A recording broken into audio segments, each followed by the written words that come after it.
This video is brought to you by CoolStuffInc.com, the best online retailer for Magic the Gathering singles and sealed product, and GatheringMagic.com, the #1 source for Magic the Gathering news and content. Now it's time for our latest video with Alan Pennington.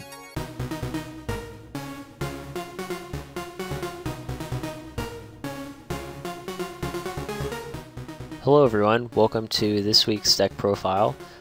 Today we're looking at a standard deck called Black-White Midrange. It's been around for a while. Actually just won a Star City Open, so I would say it's pretty good. So as far as how the deck works, I guess the best way I'd describe it is that it is a Thoughtseize pack rat deck, similar to some other popular decks like Mono Black. Of course the question would be, why go Black-White over Mono Black or, Mono Black Splash and Green or one of the other variants? And I guess the reason would be that, well, you get to play white cards, and some of them are pretty good. Example of one would be Blood Baron of Vizkopa.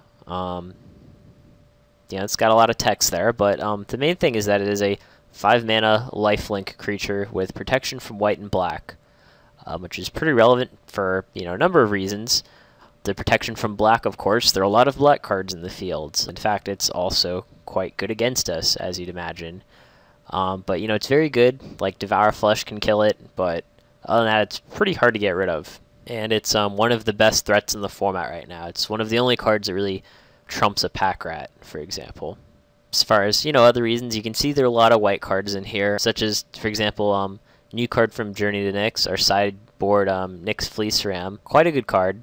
Obviously 2-mana 0/5, blocks very well, gains you a life, so burn is generally considered to be a bad matchup. That gives you an edge there. We've got cards like Elspeth that are really good against monsters, Obzedat really good against control, so some people personally would prefer to just play mono black. You do get a bit of a better mana base, but for me, I'd say you're probably just better off splashing a color. Which one you want to splash is up to you, of course, but I like white, so that is what we're doing today. As far as the general strategy, if you've kept up with Standard even a little bit, you probably know how this deck, or this type of deck, works by now. It's a mid-range deck. It's more on the control side than the aggro, I'd say. You're really just trying to get card advantage with things like Underworld Connections, Planeswalkers like Elspeth. You're trying to keep creatures off your back with cards like Bile Blight and Hero's Downfall.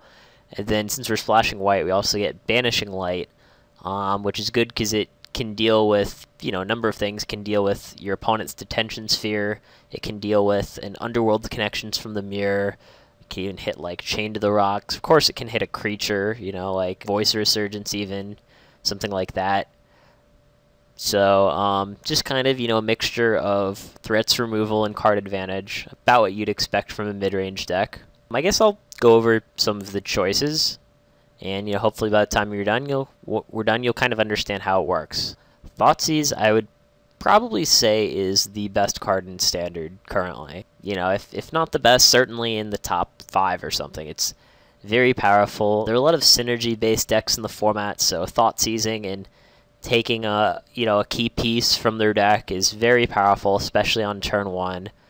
Also, of course, it punishes mulligans very hard. If they mold a 6 and you Thoughtseize them, it might be hard for them to really get anything going. So, not good against burn because you have to shock yourself, but other than that, good against everything else. Very stellar card. Moving over to our 2-drops, we've got Pack Rat, which isn't quite as much of a powerhouse as it used to be, but it's still very good. It's one of the things that if you don't answer it quickly, it's going to just take over the game.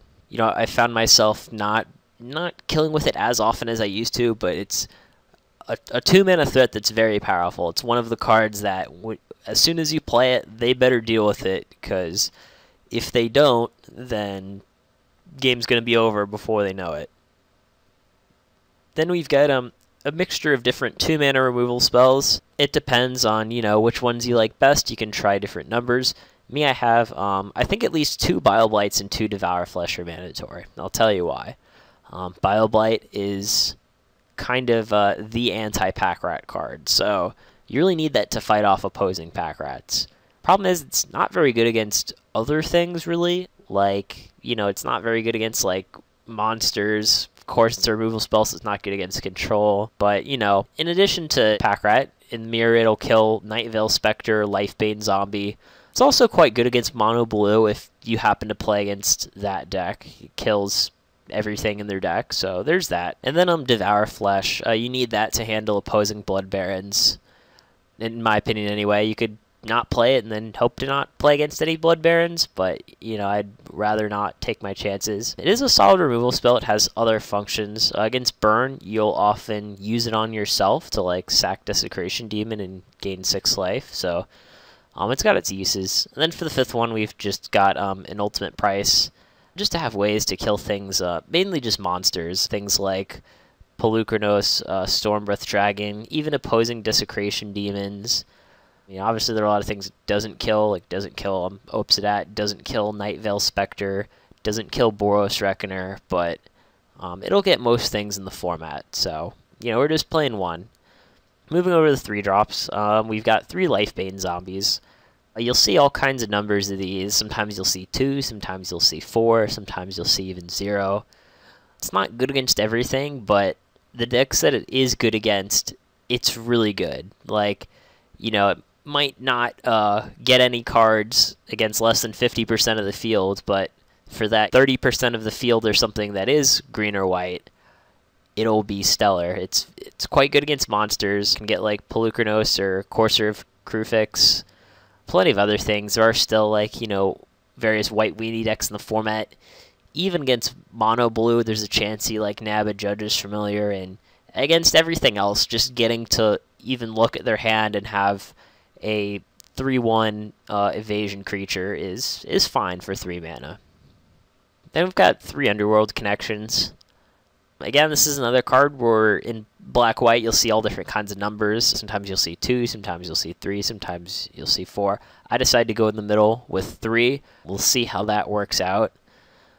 The main reason we're not going for the full 4 is that we're not actually devotion-based. Like, we're not playing Grey Merchant, so multiples aren't that good because contributing to our devotion is something we don't really care about. It's also poor against the aggressive decks. Not good against mono red, not good against mono blue. It's not even really that good against monsters, but, you know, it's a fine card, of course. Then we've got 2 Banishing Light, which I went over that a bit already, but that's one of the advantages we get by playing white. I've liked 2. You know, usually that's the most you'll see. Sometimes black-white decks won't even be playing any, but I like it just because, you know, it handles problem permanence. Even things like Assemble the Legion, sometimes people will board in against you. And, you know, if you're playing like the black-green version of this deck, you will get Abrupt Decay to kill things like Underworld Connections and Detention Sphere, but Abrupt Decay does not do anything about Assemble the Legion, whereas this does. So I like that it's a catch-all. It's quite a good card in my opinion. Then, of course, we got Hero's Downfall, which is a card that you are probably familiar with. One of the best black removal spells in the format. 3 mana, takes care of, you know, pretty much anything. Gets creatures and planeswalkers, and it's an instant, so it's quite powerful. On the draw, you know, it's not very good against the mirror because they'll have the ability to cast Pack Rat and make a token, but it's a good card. Then we've got 4 Desecration Demons. Very popular 4-drop in Standard. It's, you know, a 6/6 flyer for 4 mana with a downside, but still quite powerful.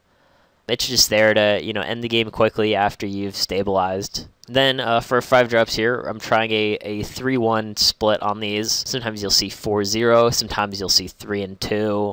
There are all kinds of different ones. Blood Baron, I've already explained the merits of.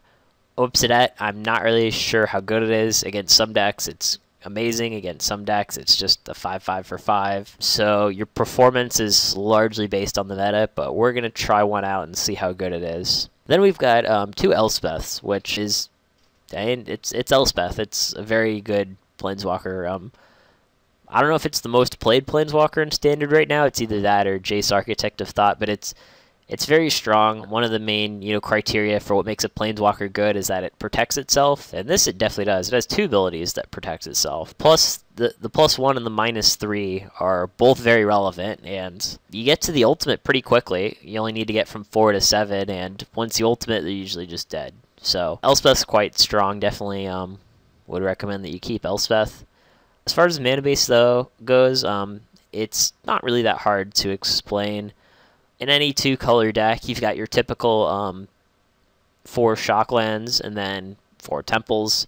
We do need other white sources, of course, because we've got, you know, decent number of white cards, some of which are double white. So for the rest of our white sources, I'm just playing 1 Guildgate, 2 plains. Sometimes you'll see different numbers on those, maybe like 1 and 1 or 2 and 2 or 2 in favor of Guildgate rather than plains, but I'm trying this out right now. I don't want too many lands that come into play tapped, because that sort of thing concerns me. So that's why I'm only playing on 1 Guildgate. Then we've got 4 Mutavaults. I guess you could say it's one of the best lands in Standard. I mean, it's the only man land we have. And the nice thing also is that the all creature types part is very relevant because it makes pack rat bigger. That's actually very relevant. So I figured I would mention that. Then the rest are swamps, as you'd expect, for a total of 26 lands. And then for a sideboard, pretty typical as far as what you'd see coming from a black deck, with, of course, a few white cards thrown in. We've got our 2 Dark Betrayals for black decks. Then we've got our 2 Doom Blades for non-black decks. Works out pretty conveniently. Then we've got Deicide. Depending on what you expect to play against, you could even go up to 2 of these in the board, or main 1, side 1. Mono blue isn't that popular right now, so I think we're fine with just the 0-1 split between the main and the board. But it's not just for decks with gods. Don't forget that it is an instant that does exile an enchantment, so it'll often come in against other black decks because it gets Underworld Connections and Erebos. And then also comes in against the blue-white control-ish decks because it hits their Detention Sphere and their Banishing Light. So, you know, it's a pretty good card. Obviously against, you know, a deck with gods, it's even better. Multiple gods, that is, because against mono blue, you get all 4 of their Thasses. And, you know, same for any deck playing other gods, of course. Then we've boarded some additional discard. We have Duress and Sin Collector, which are pretty close to the same card. Duress is just, you know, additional copies of Thoughtseize against decks that aren't creature heavy. So, comes in against Burn, Control, another mono black deck. We have the 4th Lifebane in our board also. Figured I'd mention that. Then we've got 2 Sin Collectors. Mainly there for decks like Control and Burn. Particularly nice against Control because it gets their Sphinx's Revelation. It also exiles it so they can't like shuffle it back in their deck with Elixir of Immortality. And then it's also a clock afterwards, which is nice. Card advantage is good, but card advantage that also pressures your opponent's life total is even better. And last but not least, we've got these 2. We've got Erebos, just against decks where you're having an attrition battle. Both Control and the Mirror apply there. And then we also have this little buddy here, Nyx-Fleece Ram. Probably one of the best cards from Journey to Nyx, actually, I would say.